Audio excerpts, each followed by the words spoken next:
Ce sont les policiers qui débarquent. C'est la Sûreté du Québec qui sont 3 à débarquer. Et c'est Christiane qui va leur répondre. Le senior de la gang cogne à la porte de la chambre et dit « Monsieur Jobin, on vient fouiller. On a la loi des mesures de guerre. Et puis fouiller.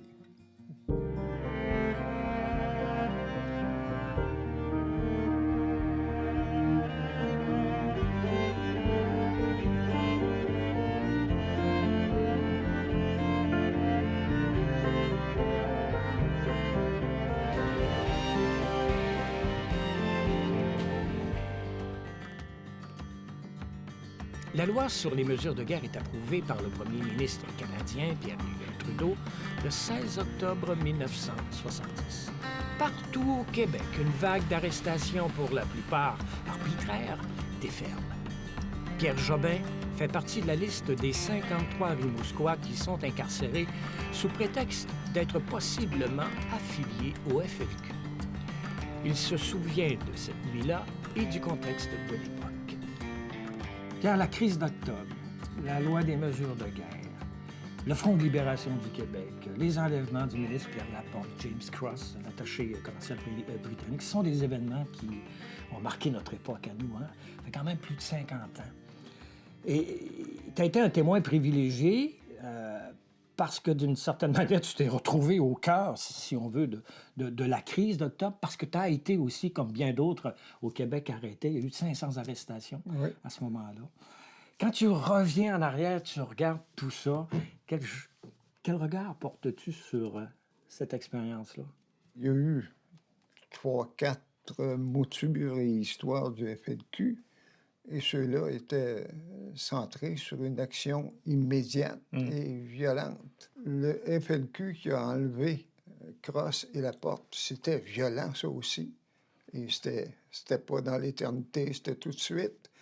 Mais ça faisait plus Robin des Bois que bandit.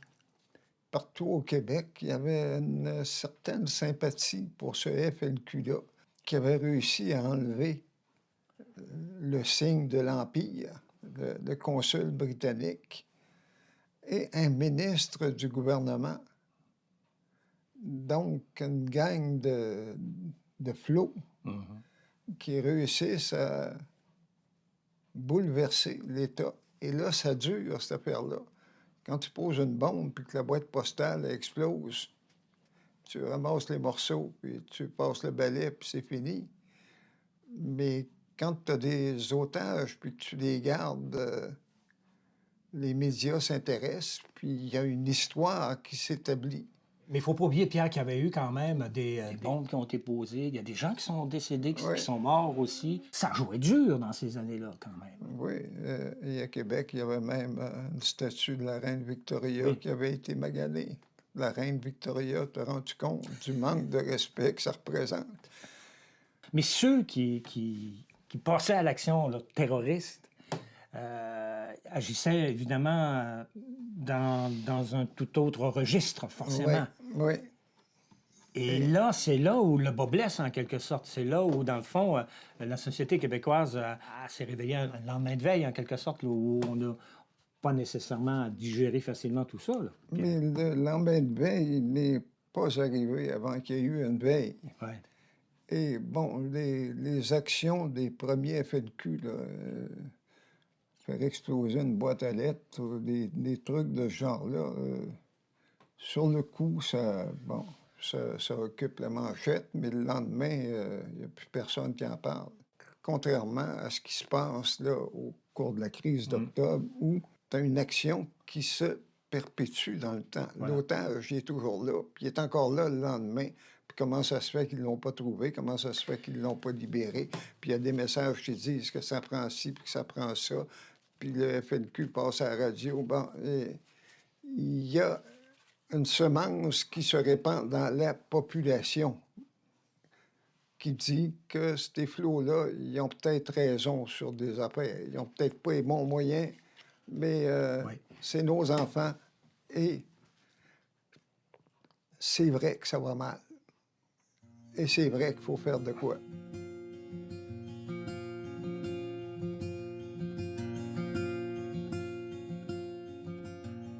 Et avant les événements comme tels d'octobre, à Québec, il y a une très grande agitation aussi là-bas. Et vous êtes au cœur de cette agitation-là, mon cher ami. Oui, le mouvement étudiant Bien. est assez actif et le Conseil central de la CSN a aussi là, beaucoup de militants qui œuvrent à de la Ouais. transformation sociale et des comités de citoyens qui se mettent en place et qui créent une forme de démocratie participative. C'est un peu aussi ce qui se passait à Montréal avec le Voilà. FRAP et la naissance des CLSC Voilà. qui sont issus du travail populaire. Il y a le Front de libération populaire, le fameux FLP. FLP. Qu'est-ce qu'on doit en penser de ce front-là? T'en fais partie, je crois bien, hein? Oui. Mais c'est pas la FLQ, là. Faisons Non, attention. c'était des militants aussi qui avaient à la fois des visées indépendantistes et sociales et socialistes, rassemblés autour de André E. Ferretti, la passionnariat du Québec. Elle aussi, quand elle faisait un discours, t'en ressortais pompé. Donc, le Front de libération, non pas le FLQ, le Front de libération populaire, tu avais Chartrand, Ferretti, et tu avais aussi Vallière, qui était, lui, Oui, plus sur le terrain engagé, là, qui voulait oui, repartir l'action du qui FLQ. lui était dans un des temps du FLQ. Il s'était même fait arrêter à New York parce que Oui. tentant d'établir On va... des liens avec les Black Ouais. Panthers. Pierre Vallière, on peut dire que c'est l'éminence grise du Front de libération du Québec dans sa deuxième phase, à partir de 65 jusqu'à 70. C'est un ancien journaliste de la C'est presse. l'écrivain qui a donné à ce mouvement-là naissant sa Bible, Voilà. Nègre blanc Blanc d'Amérique, qui dénonce les mécanismes de domination et de colonialisme qui frappaient la société québécoise. Et en ce sens-là, il y a eu une grande influence. Sur le plan plus théorique de l'analyse fine, là, Charles Gagnon, un petit gars de Nazareth, Ben oui, c'est un gars de Rimouski, lui. qui était dans le duo Vallière-Gagnon. C'est un tandem. Quand on parle de Vallière, on parle de Gagnon, Ouais. de Charles Gagnon. Quand on parle de Ouais. Charles Gagnon, on parle de Vallière, Voilà. forcément. L'un était donc un journaliste Oui. de la presse et l'autre était Charles Gagnon, Un enseignant. sociologue, enseignant. Voilà. Et bon, ces gens-là ont eu une influence, bien entendu. C'est un monde qui grouillait, qui était composé d'individus qui n'étaient pas nécessairement engagés dans l'action, évidemment, aussi violente que le Front libéral, mais qui voulaient, d'une certaine manière, que la société québécoise s'émancipe. C'était la jeunesse aussi mondiale. Ouais. La jeunesse mondiale n'était pas ici, mais les courants qui agitaient la jeunesse partout à travers la planète, là, ils étaient ici aussi. La contestation La guerre du de Vietnam. la guerre du Vietnam, Black le Panthers. mouvement pour la liberté de parole. Voilà. Il y a mai 68 mai en 68, en France. le Free Speech Movement Voilà. à Berkeley. Bon, Et tout ça entraîne la société québécoise dans le courant. voilà. Si on veut.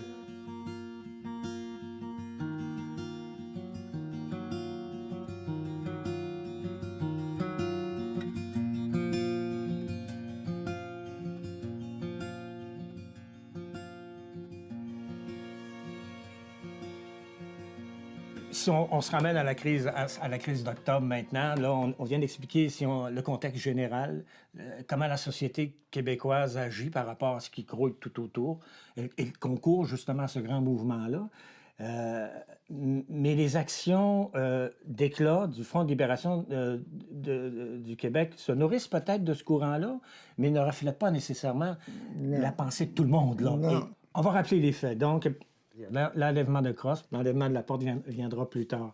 À ce moment-là, comment on réagit face à ça? Est-ce que, dans le fond, on imagine que la libération va se faire facilement, que les négociations avec le gouvernement qui sont entamées vont donner un résultat?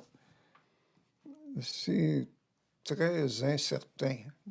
Et c'est pas tout le monde qui pleure sur le sort d'un bloc qui est pas maltraité, pas torturé, dont on s'attend bien à ce que à un moment donné, on trouve un moyen pour régler ça. Quand l'enlèvement de la porte arrive, là, c'est un coup de tonnerre. Là. Ouais. Ces flots-là sont efficaces. Ils sont peut-être pas organisés, c'est peut-être pas un réseau établi, mais ils sont capables de faire de quoi? Enlever un ministre en plein jour. Ce qui a amené le gouvernement libéral, Robert Bourassa, à, d'une certaine manière, à réagir, à faire appel au grand frère fédéral. Et de là, tout ça s'est enclenché. Il y a eu effectivement... Officiellement, Bourassa. Bon. Mais la plupart des gens qui ont étudié la question savent que c'est Jean Drapeau qui... le maire de Montréal, qui a fait pesait, appel au gouvernement fédéral pour que l'armée... Ça prenait la signature de Bourassa parce qu'un gouvernement municipal ne peut pas jouer à ça. Ouais. Mais c'est Drapeau et Saunier qui étaient les... Le conseiller de Drapeau, M. Saunier. Voilà. Donc, mais c'est un remède de... Certains disaient à l'époque, ils disent encore maintenant, un remède de cheval. Là. Dans le fond, c'était peut-être exagéré que d'envoyer l'armée, sachant qu'au bout du compte, une négociation raisonnée pouvait donner la libération. L'armée était déjà là. C'est pas l'armée qui a arrêté les gens, c'est la police. On est dans une société de droit, Robert. C'est la police qui fait ça, pas l'armée. La police n'a pas fait ça avant que, je pense, les gouvernements sentent ce bouillonnement. Il y avait une sympathie dans la population. Et c'est ça, je pense, qui a été le moteur de l'action du gouvernement. Il ne fallait pas que ça continue. Non. Il fallait qu'il y ait quelque chose qui arrive parce que ça bouleversait tout. Et bon, l'enlèvement de la porte a à la fois été un signal de réjouissons-nous, les petits kids sont capables, mais wow! Il se passe de quoi, puis tu en enlèves un, tu peux en enlever trois. Qu'est-ce qu'on va faire? On va arriver à la fameuse nuit où les arrestations se font à grande échelle au Québec. Est-ce qu'on s'attend à ça, d'abord? Ben, moi, le 16 octobre. personnellement, non, parce qu'il n'y a pas de loi qui autorisait ça. Tu peux pas arriver sans mandat chez des gens et les arrêter. En tout cas, théoriquement. Mais les règles avaient changé à ce moment-là. Les règles ont changé dans la nuit entre le 15 et le 16. Et à 2 heures ou 3 heures du matin, ça cogne à la porte. Oui. Ce sont les policiers qui débarquent. C'est la Sûreté du Québec qui sont 3 à débarquer. Elle dit « Monsieur Jobin, on vient fouiller. » Ça a été une surprise? Tu t'attendais pas du tout? Non, pas du tout. Okay. Non. Il n'y avait pas eu de rumeur comme quoi... Ça, bon. Mais qu'est-ce qu'ils cherchaient, Pierre? Je ne sais pas, mais je sais ce qu'ils ont trouvé. Qu'est-ce qu'ils ont trouvé? Des livres de Pierre Trudeau, Cité libre, etc. Rien de compromettant. Non. Ils ont fouillé partout dans la maison? De quelle manière? Jusque dans le réservoir de la chasse d'eau. Eh bien. Ah oui. Bon, il était sérieux. Je dis ça parce que Christiane me l'a dit, mais moi, le sergent m'a demandé de le suivre jusqu'à l'auto. Et qui, là, s'est mis à me parler d'un de ses récents voyages en Haïti où il y a de la vraie misère et qu'on comprend mal que le monde ici se révolte alors que là-bas... Et bon, au bout d'un quart d'heure, 20 minutes, là, on restait dans un et demi. Oui. Et Christiane est toujours à l'appartement? On fouille l'appartement? Ta conjointe? Oui. C'est ça. Fait que, ils sont ressortis avec une caisse de livres ou deux, là, mais livres vus et bon. Et là, ben, c'est en route pour le palais de justice, pas en tant que palais de justice, mais en tant que prison. La vieille prison de Rimouski était située là où se trouve actuellement le palais de justice. Voilà.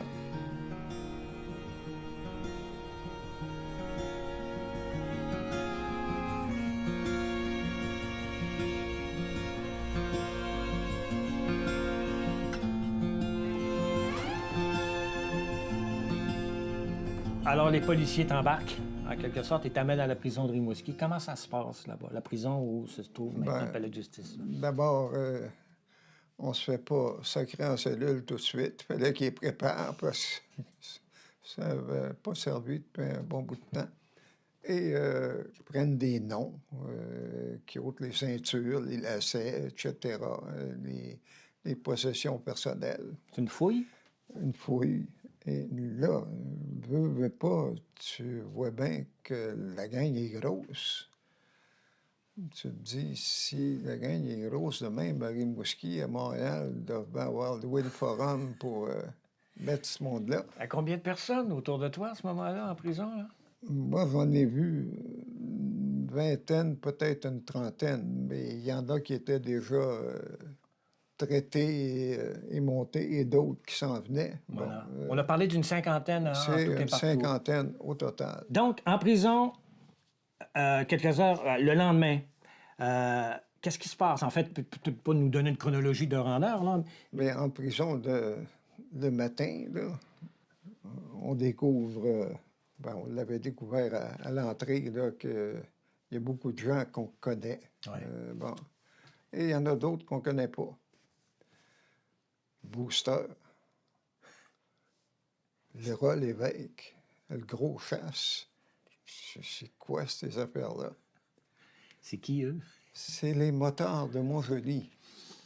On avait profité pour... Et voilà, pour Ouais. faire un clean sur la rue de la Gare, sur les instances du chef Bell, le chef de police de Montjoly. Alors, des motards prisonniers politiques, si je comprends bien. C'était à peu près ça. Et des motards pas très criminalisés, là, bon. C'est bien avant les flambeurs. ça, On bon, s'entend bien que bon Booster, c'est pas un nom de code pour quelqu'un du FLQ, là, tu sais. Ouais. Bon. Et donc, un jour passe, 2 jours passent, 3 jours passent, pas de rechange de linge. Finalement, on nous donne accès à une douche. Et après ça, commencent les interrogatoires individuels. J'ai vite compris que ce qu'ils voulaient, c'était des noms. OK. André Ferretti, Michel Chartrand. T'en veux? J'en connais. Rien de neuf sous le soleil, là. J'en connais. Tu sais, les policiers, là, c'est pas tous des... C'est même très rare que ce soit des imbéciles, là. Ils devaient bien se dire, il n'y a pas eu beaucoup d'enlèvements de ministres à Rimouski, puis il n'y a pas eu beaucoup de bombes qui ont explosé. Puis ces flots-là, on les a pognés. Ils n'étaient pas préparés à rien. Il n'y avait pas de bombes chez eux. Il n'y avait pas de fusil, rien. Que c'est qu'ils font ici?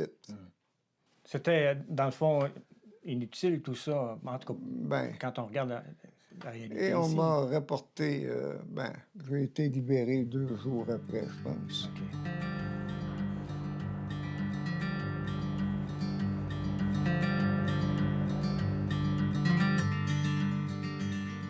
Les raisons à la pauvreté et à la victoire libérale, les pêcheurs de la Gaspésie, les travailleurs de la Côte-Nord, les mineurs de l'Iron de la Québec Quartier Mining, de la Noranda, les connaissent eux aussi, ces raisons. Et les braves travailleurs de Cabano, que l'on a tenté de fourrer une fois de plus, en connaissent aussi, en savent des tas de raisons. On est encore au cœur du propos, même dans le manifeste du FLQ, des gens de Cabano, là. Et des gens comme Joe Landry, Guy Michaud, ne sont pas des révolutionnaires felkistes, mais sont des gens qui luttent pour des causes justes chez eux. Une lutte populaire qui a été largement publicisée à l'époque. C'était dans le courant, si on veut, là, de tout ce qui se passait, et évidemment du FLQ, et au point où même le Fonds de libération du Québec a offert ses services aux gens de Cabano. Ouais. Puis la réponse avait été « non, merci ». On n'a pas besoin de vous autres tout de suite. Pas tout de suite, en tout cas. Moi, j'ai découvert ta grande implication au sein des mouvements, évidemment, populaires et tout ça. Et ça a été une période extrêmement importante.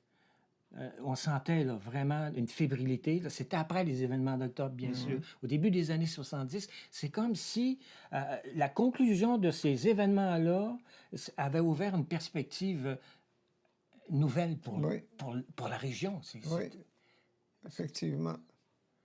Et là, ça a grouillé. Et même les politiciens, pas tous, là, avaient sur le développement régional des perspectives qui étaient résolument plus près de ce que le mouvement populaire réclamait. Et ça a été, en fait, comment dire, ce qu'on pourrait appeler peut-être la période de libération, si on veut, du Bas-Saint, ou d'affirmation de la région, qui a donné D'évolution. d'évolution comme telle. Qui continue, Pierre, si on porte un jugement sur ces années-ci? Je suis moins près. Et il y a des formes d'action différentes qui sont à l'œuvre, mais j'aime bien voir dans les gens qui militent de façon fort active des gens que j'ai connus plus jeunes et avec qui j'ai eu l'occasion là, de travailler. Il y a eu cette période de 60 à 70, le Front de libération du Québec, les actes terroristes, les enlèvements et tout ça. Ça a été extrêmement dense comme période, si on veut, d'agitation, de prise en main, d'affirmation nationale, de briser le joug capitaliste et tout, pour arriver à la fin avec la mort de Pierre Laporte. Et là, on dirait que tout, pouf, tout tombe. Au Québec. Au Québec, j'entends. Tout pouf n'a pas pouffé tout seul. C'était une occasion rêvée pour le système de tirer sur un fil qui dépassait, d'exploiter ce qui, jusqu'alors, avait été vu comme des Robins des Bois, et dire non, leur vrai visage, ce sont des terroristes meurtriers. Trudeau parlait, on va-tu enlever un gérant de caisse populaire? Bon. Ils ont réussi à virer à partir de ça. Le courant virait de bord, comme le vent virait de bord. Voilà. Au point où il y a eu des sondages, après, évidemment, la loi des mesures de guerre, et là, une majorité de Québécois est en faveur Oui, du recours à ces moyens dramatiques-là, oui. c'est-à-dire la loi des mesures de guerre et tout. C'est quand même un peu décourageant pour quelqu'un engagé comme toi, là, qui lutte pour l'amélioration des conditions d'une société qui refuse de bouger. Et pour quelqu'un qui se dit que la loi doit être au service des citoyens et non pas de ceux qui dirigent. Mais bon, la loi, c'est la loi. Est-ce qu'on sort amer de tout ça? Dans le sens où, bon, tous ces efforts, tous ces espoirs qui tombent à plat, ces erreurs aussi, d'une certaine façon. La mort de Pierre Laporte a été interprétée comme étant peut-être un acte qui n'aurait pas dû se produire, qui a brisé l'élan. Et qui, selon plusieurs témoignages de gens qu'on connaît, était un accident. Voilà. Bon. Mais un accident, si tu n'es pas dans le trafic, tu n'auras pas d'accident, là. Mais si tu n'es pas dans le trafic, tu ne te rendras nulle part non plus. Si c'est ça l'amertume, les meilleures bières ont un certain degré d'amertume. Tu te rappelles de ça, Robert? Absolument. Merci beaucoup, Pierre.